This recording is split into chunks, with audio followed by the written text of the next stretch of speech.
Hello everyone, I'm Tayan and thank you for listening my presentation. The topic of my presentation today is impact of COVID-19 on tourism attractions. This is table of contents of my presentation. First, impact of COVID-19. Second, closed attractions. Third, strategies. And last one, local and global tourism. The world is facing an unprecedented global health, social and economic emergency with the COVID-19 pandemic.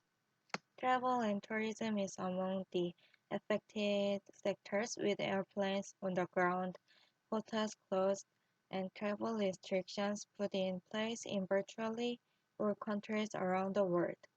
The COVID-19 pandemic has caused a 22% fall in international tourist arrivals during the first quarter of 2020. The data from World Tourism Organization shows, according to the United Nations Specialized Agency, that crisis could lead to an annual decline of between 60% and 80% when compared with 2019. This is scenarios about international tourist arrivals in 2020. They said it is based on the gradual opening of national borders and lifting of travel restrictions on different dates, so it's still subject to high uncertainty. Anyway, even if demand increases, it will be remained at losing stage. We can take the loss of demand in international travel on these scenarios.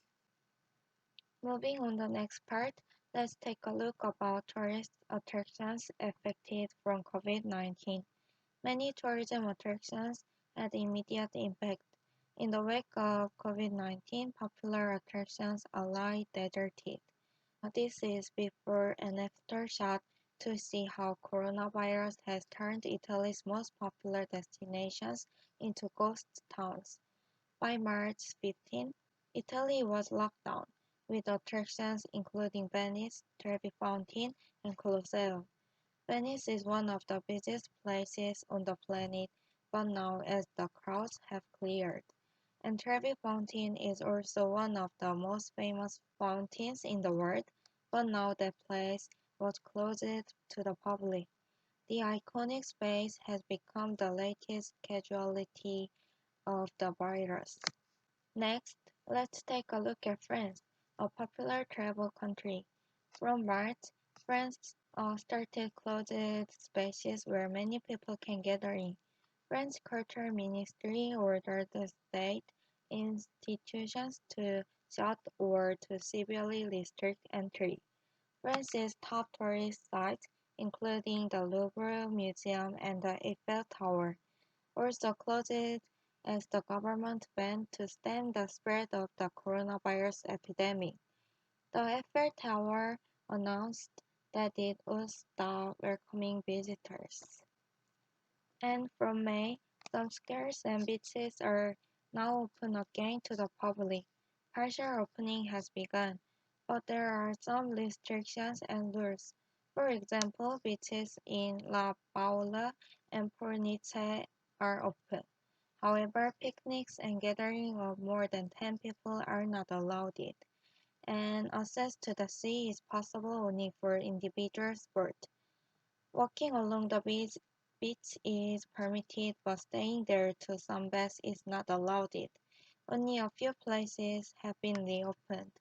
I think it will take quite a long time for all the tourist attractions to reopen. Next attraction is Disneyland, the most popular amusement park in the world. Disneyland and cruises worldwide have closed as a result of the coronavirus pandemic. There has been temporarily closed parks in Shanghai and Hong Kong, and also Disneyland in California and in Florida will also be closed indefinitely. The closure of Disneyland in United States is the first in its 65-year history. Disney say they have made the decision for the safety of their customers and employees, and they said they suffered $1 billion in operating losses from the closure. Disneyland in Shanghai, China, which had been shut down due to COVID-19 incident, reopened on May 11th.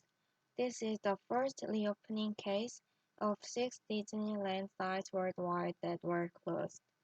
They are only Disney theme park in the world to reopen.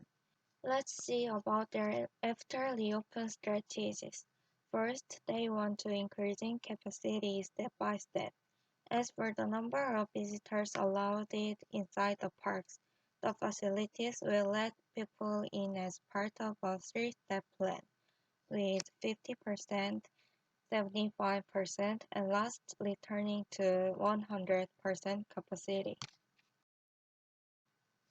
Second, kind of system and rule. They put a limit on the number of people can enter there. Currently only 24,000 people. 30% of the 80,000 people are allowed to enter. They're using an advanced reservation and entry system.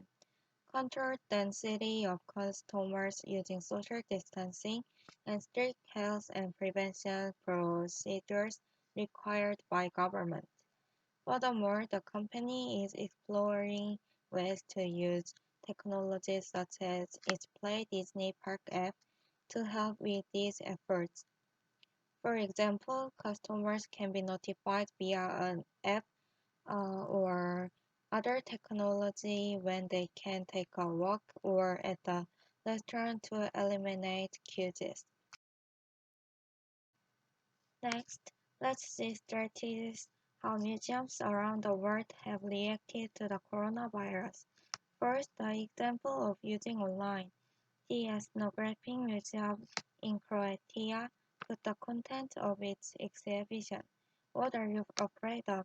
Fear in our everyday life online, noting that it is now unfortunately more relevant than we would expect.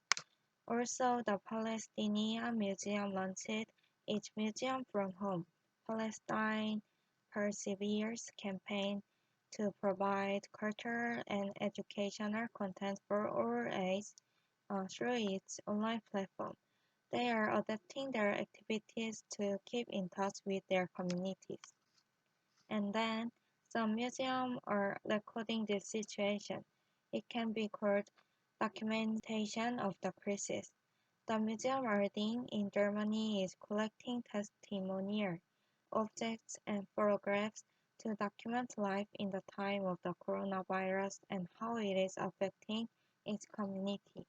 And the Canadian Museum for Human Rights in Canada is temporarily closed, but they are collecting videos and organizing an online exhibition of personal stories about COVID-19. They record the current bad situation as a history. I think it is meaningful for the future, and it is one of the right things a museum should do. In the next section, let's take a look at the local and global tourism. First, let's see Taiwan government's guidelines. Taiwan announced guidelines on March to prevent COVID-19. They recommended that organizers of large-scale public gatherings reassess the necessary events that involve large groups of people in relatively small venues. COVID-19 affected huge damage to tours and activities. Taiwan continues to update related notices on its official website. Lately, they announced suspension of inbound and outbound international travel extended until June 30th for prevent country. We can check the government's efforts to update information constantly. And then, let's see National Palace Museum's website, one of the famous and popular tourism attractions in Taiwan. They decided to cancel museum events to prevent, and they reduced its opening hours since February, and noticed about prevention and control measures for COVID-19. When entering Taiwan tourist attractions, The common procedures to go through are as follows. First, only one gateway is available for entry and exit. Visitors can use only one gateway. Second, visitors should wear a surgical face mask. And also, when visitors are experiencing a fever, cough, or shortness of breath, they have to notify to the staff. Third, visitors registering a temperature. Maybe they're above degree, they can't enter the museum. Fourth, visitors must fill in the registration form detailing their travel history and their personal information before enter.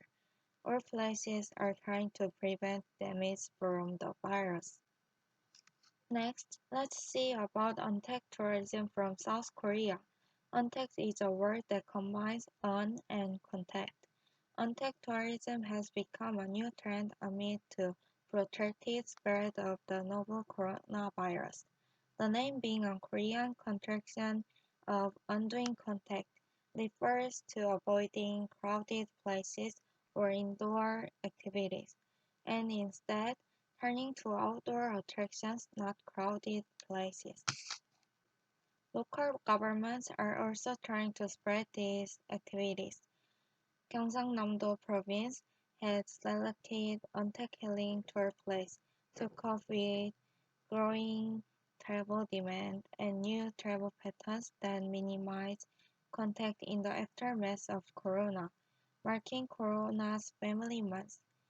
Except for crowded indoor tourist attractions, they was chosen for tourist attractions where people can relax in nature while maintaining a social distancing with our tourists, such as forest lots, camping sites on the sea, trekking roads, and so on. Indoor tourist attractions have also come up with measures. In case of aquarium, they are conducting a clean aquarium campaign. They had a limit of up to 150 people per hour. In addition to basic disinfection carried out daily until the opening after to closing of the business. Additional disinfection will be carried out on major routes. And basically, the checking temperature of the visitors and identify the movements of visitors. Next case is live stream tour from China. China's popular e-commerce platform Taobao had online tour. A guide from its management bureau introduced via live streaming the palace's history at the foot of the mountain where it was built. It is estimated that the live streaming received about 92,000 views, more than half of the total visits the palace receives a year. The palace is expected to hold other live streaming sessions on the exhibitions of each cultural relic in the future, according to its management bureau. In the last section, let's take a look contrast of local and global tourism. Currently, local tourism usually avoid group tour and bans that, so personal travel has increased, and they want to lead domestic travel.